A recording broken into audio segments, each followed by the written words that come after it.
Assalamualaikum warahmatullahi wabarakatuh. Perkenalkan, nama Ibu Ahdayani Maghfirah, bisa dipanggil Ibu Ahda ya. Ibu berasal dari Universitas Islam Negeri Antasari Banjarmasin. Di sini kali ini saya akan memberikan layanan bimbingan klasikal yang bertema cara mengendalikan emosi. Sebelumnya Ibu mau tanya nih, bagaimana kabarnya kalian di rumah? Semoga dalam keadaan baik-baik saja dan semoga dalam keadaan sehat-sehat ya, amin. Nah, sebelum kita membahas lebih lanjut, alangkah baiknya kita membaca basmalah dan berdoa masing-masing ya di rumah, agar layanan yang Ibu berikan kali ini bisa berjalan dengan lancar. Berdoa, kita mulai.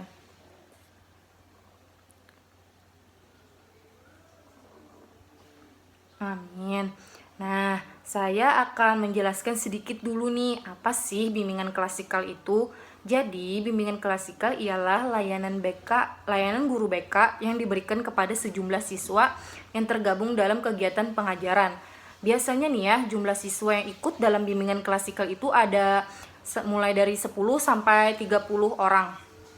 Terus, bimbingan klasikal ini yaitu bimbingan yang digunakan untuk mencegah masalah-masalah perkembangan siswa dan untuk meningkatkan pemahaman diri dan orang lain. Terus, setelah itu saya ingin menyebutkan nih beberapa tujuan yang akan kita capai dalam layanan kali ini, yaitu agar kalian semua mengetahui apa sih emosi itu, terus apa saja macam-macam emosi dan apa saja faktor-faktor emosi itu timbul, terus bagaimana cara mengendalikan emosi tersebut. Materinya akan Ibu share ya di via grup WhatsApp. Kalian bisa sambil baca-baca juga. Dan ada informasi tambahan nih, kali ini layanan kita hari ini akan berlangsung selama 15 menit ya. Jadi kita gunakan waktu itu dengan sebaik-baik mungkin untuk mendengarkan penjelasan dari Ibu. Sebelumnya Ibu mau bertanya, apakah di antara kalian sudah mengetahui apa itu emosi dan pentingnya mengendalikan emosi dengan benar? Dengan benar ya.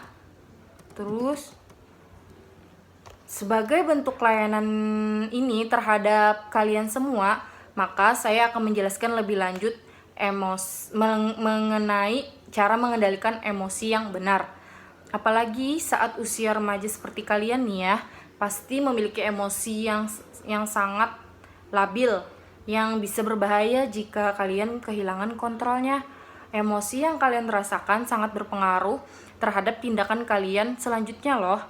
Nah, jika kalian itu sedang merasa senang alias emosi positif nih, tentu saja segala aktivitas kalian akan menjadi ringan, bahagia, dan jika Anda sedang marah, kalut, sedih, maka emosi negatif ini akan membuat kalian akhirnya tidak bersemangat dalam melakukan aktivitas sehari-harinya. Sebenarnya Ibu tahu kok, kalian itu pasti bisa kok mengendalikan emosi saat sedang sedih, marah, dan kalut.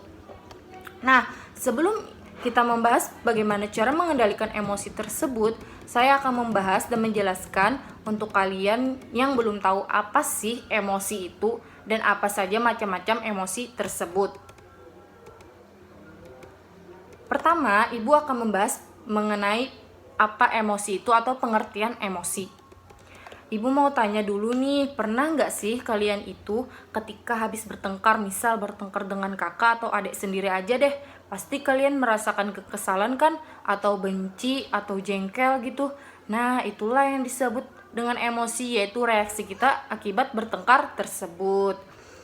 Jadi, pada dasarnya emosi itu suatu dorongan untuk bertindak, reaksi terhadap rangsangan dari luar dan dalam diri individu. Sebagai contohnya nih ya, emosi gembira yaitu kan mendorong perubahan suasana hati kalian, sehingga secara dilihat fisiknya terlihat tertawa. Terus kalau emosi sedih mendorong kalian berperilaku seperti menangis. Biasanya ya, orang-orang sering menganggap bahwa emosi itu hanya berkaitan dengan perasaan marah saja, padahal anggapan tersebut tidak sepenuhnya benar loh. Jadi sekali lagi Ibu jelaskan ya, emosi itu adalah reaksi kita untuk menghadapi situasi tertentu. Situasi yang dihadapi di sini mencakup ada emosi marah, malu, bahagia, dan sedih. Terus, sekarang kalian sudah tahu kan emosi itu seperti apa? Terus ada lagi nih penjelasan tentang jenis-jenis emosi. Biasanya ya emosi itu pasti ada sebab dan reaksinya, kan gak mungkin lah ada emosi kalau tidak ada kenapa-kenapa gitu. Nah, jadi jenisnya yang pertama ada emosi yang berkaitan dengan perasaan atau syaraf-syaraf jasmaniah kita. Contohnya gimana sih gitu kan? Jadi misal perasaan seperti perasaan dingin, panas, hangat, sejuk, dan sebagainya tuh. Munculnya emosi seperti ini biasanya lebih banyak dirasakan karena faktor fisik di luar individu. Misalnya kayak gak karena itu kan pasti dingin, panas tuh pasti karena cuaca atau kondisi ruangan kita, terus karena faktor fisik di luar individu, misalnya ya seperti di kondisi ruangan dan tempat di mana individu itu berada. Terus selanjutnya emosi yang berkaitan dengan kondisi fisiologis seperti sakit. Nah, kalau sakit pasti muncul emosinya seperti lebih banyak kan dirasakan karena faktor kesehatan kita. Yang terakhir ada jenis emosi yang berkaitan dengan kondisi psikologis. Misalnya cinta, rindu, sayang, benci, dan sejenisnya. Munculnya emosi seperti ini lebih banyak dirasakan karena faktor hubungan dengan orang lain, ya kan? Nah, itulah tadi jenis-jenis emosi. Kita lanjut ya ke macam-macam emosi itu ada apa aja sih gitu. Sebenarnya setiap orang tentunya pernah emosi, ya kan? Pasti kalian di rumah pasti juga pernah emosi. Akan tetapi banyak orang mengidentifikasi atau mengatakan emosi itu sebagai suatu hal yang negatif atau tidak baik lah gitu. Misal seperti ketika orang ketika emosi itu kayak memukul, melempar barang, menghancurkan barang-barang.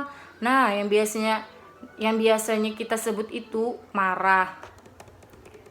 Marah memang merupakan bagian dari dasar emosi ya, tapi bukan hanya itu saja jenis dari emosi tersebut. Emosi itu ada yang negatif dan ada yang positif. Jadi, Ibu akan menjelaskan lagi apa macam-macam emosi. Yang pertama ada emosi marah. Emosi marah kalian pasti sudah tahu kan sebelumnya. Jadi biasanya orang yang marah akibat perilaku orang lain atau yang lainnya, ia akan menunjukkan tingkah laku yang agresif, mengganggu orang yang dikenai marah, bisa membanting buku, bahkan sampai membunuh loh.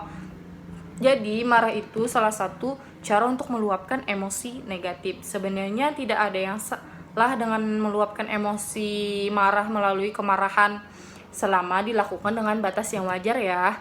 Namun hati-hati juga jika terlalu sering marah. Sering marah juga akan mengakibatkan seseorang mengalami gangguan pada dirinya. Selanjutnya yang kedua, ada emosi sedih, duka, susah, dan pilu. Emosi ini adalah kondisi emosional yang bercirikan perasaan tak bersemangat, tak tertarik dalam mengerjakan hal apapun, mood yang murung, hingga perasaan berduka. Orang yang bersedih biasanya akan mengekspresikannya dengan suasana hati yang murung, pendiam, lesu, suka menarik diri, serta sampai menangis loh. Nah, kesedihan itu merupakan emosi yang wajar dirasakan banyak orang, ya kan? Tapi jangan kepanjangan ya. Sedihnya sesungguhnya sesudah kesedihan pasti ada kesenangan kok. Percaya kan kalian? Kita lanjut lagi ya.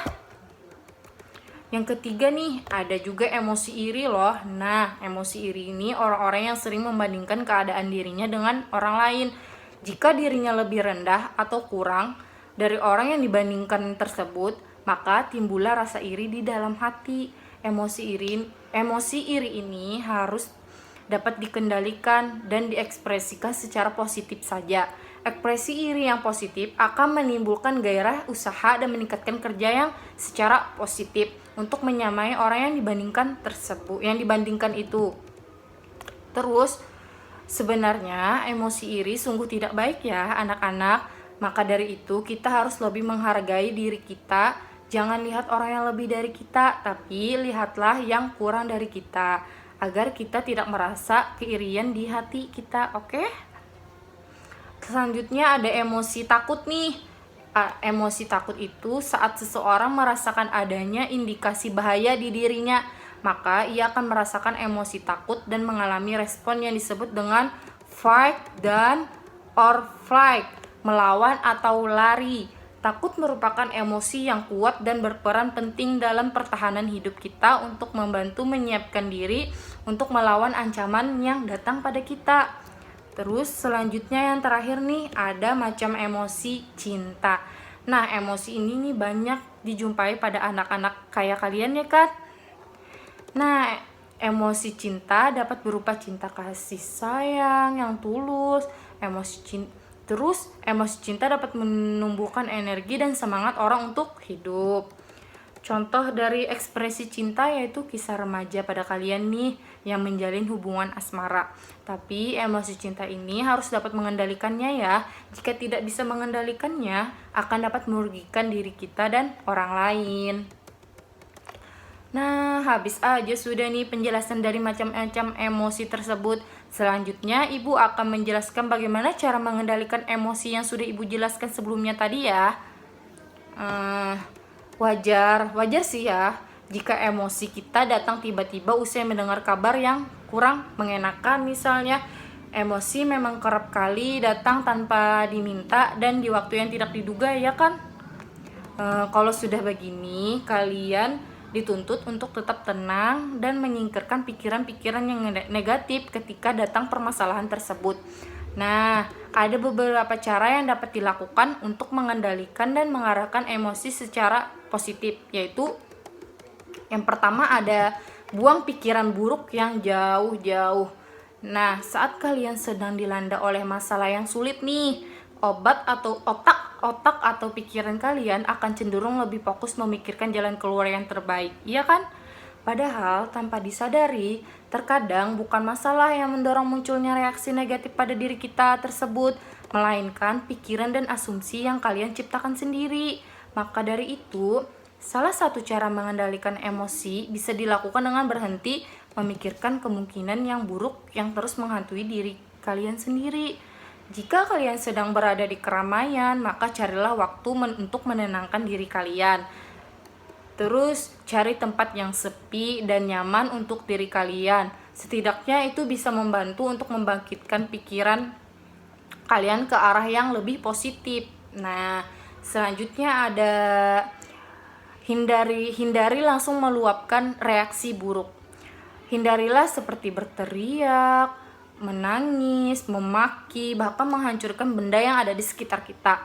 Sebagai bentuk luapan emosi yang sudah tidak tertahankan, alangkah baiknya kalian pikirkan ketika berbuat seperti itu tuh, nah apa sih konsekuensinya nanti? Terus apa sih konsekuensi apa yang akan kalian terima dari perlakuan tersebut yang seperti menangis tadi atau bahkan menghancurkan benda-benda tuh? Pikirkan ya benar-benar apa yang konsekuensi apa yang akan diterima ketika kalian berbuat seperti itu. Sebagai gantinya, agar kalian tidak menangis atau menghancurkan benda-benda ketika emosi, coba tenangkan diri dengan menarik napas dalam lalu keluarkan secara perlahan gini. Nah, lakukan ini selama beberapa menit, lalu rasakan sensasi nyaman yang berada dari diri kalian. Dijamin kalian pasti bisa lebih berhati-hati dalam memutuskan langkah apa yang akan diambil selanjutnya. Nah, terus ada lagi nih cara mengendalikan emosi dengan pancarkan emosi positif di diri kita, yaitu membiarkan diri terpuruk dalam emosi negatif tentu sungguh tidak baik. Maka ketika ada masalah, maka pikirkanlah hal-hal positif saja, hal yang positif saja dari masalah tersebut. Memang sih ya, bukan hal mudah untuk menemukan sisi positif dari masalah yang timbul di diri kita. Akan tetapi di sisi lain, melihat permasalahan dari sisi yang baik bisa menjadi ajang balas dendam untuk membantu kalian memancarkan emosi positif tersebut. Yang terakhir nih, ada cara mengendalikan emosi dengan cobalah lebih berlapang dada ketika ada masalah. Ketika ada permasalahan yang datang bertubi-tubi nih, kini saatnya kalian bangkit untuk membuktikan bahwa kalian itu baik-baik saja ketika ada permasalahan yang datang. Jadi apa sih yang sebaiknya dilakukan? kalian perlu menerima dengan lapang dada bahwa ada beberapa hal yang tidak mungkin dirubah dari permasalahan tersebut. Tapi tugas kalian di sini adalah mengendalikan emosi tersebut. Sesulit dan seberat apapun rasanya harus dikendalikan. Jangan terlalu terjebak dalam sisi negatif dari masalah kalian. Coba tengok sisi positifnya juga yang mungkin bisa kalian ambil sebagai bentuk penyemangat diri untuk bertindak lebih baik lagi ya. Nah, waduh, sudah habis saja nih materi yang Ibu sampaikan hari ini tentang cara mengendalikan emosi. Kira-kira apakah ada yang mau ditanyakan atau ada yang masih bingung nih kalian? Kalau ada yang ingin ditanyakan bisa saja nanti chat Ibu di via WhatsApp ya. Chat aja agar bertanya agar Ibu jawab lebih jelasnya lagi. Baiklah, jadi seperti yang sudah Ibu jelaskan tadi, semoga kalian anak-anak di rumah dapat mengambil pelajaran tersebut. Alhamdulillah, sudah habis saja nih materi yang tadi Ibu berikan. Jadi, berakhir juga layanan bimbingan klasikal dari Ibu. Baiklah, akan saya simpulkan hasil layanan kita hari ini ya. Masalah bisa datang dari mana saja, kapan saja. Maka dari itu, kita harus selalu siap dalam hal tersebut, terutama dalam hal emosi kita. Ketika datangnya masalah terhadap diri kita harus bisa mengendalikannya, terutama setiap tindakan yang kita lakukan harus didasarkan pada akal sehat kita. Terus berpikirlah tenang ketika hal negatif yang terjadi pada diri kita atau datangnya permasalahan di diri kita. Dan jangan lupa berusahalah untuk selalu memaafkan kesalahan orang lain ya. Nah, itulah kesimpulan yang tadi Ibu bahas. Terus alhamdulillah sudah berakhir layanan kita hari ini. Dari kalian apa nih kesan dan pesan dari bimbingan klasikal hari ini? Apakah menyenangkan ikut bimbingan klasikal hari ini? Semoga menyenangkan ya. Oke, terima kasih. Nanti pertemuan selanjutnya kita bakal bahas topik lainnya lagi yang lebih menarik atau yang lebih menyenangkan. Jadi Ibu akhiri saja ya, semoga layanan bimbingan klasikal tadi bermanfaat bagi kalian dan bagi diri Ibu sendiri ya, amin. Terus mari kita ucap hamdalah sama-sama ya. Alhamdulillah. Sekian, terima kasih. Assalamualaikum warahmatullahi wabarakatuh.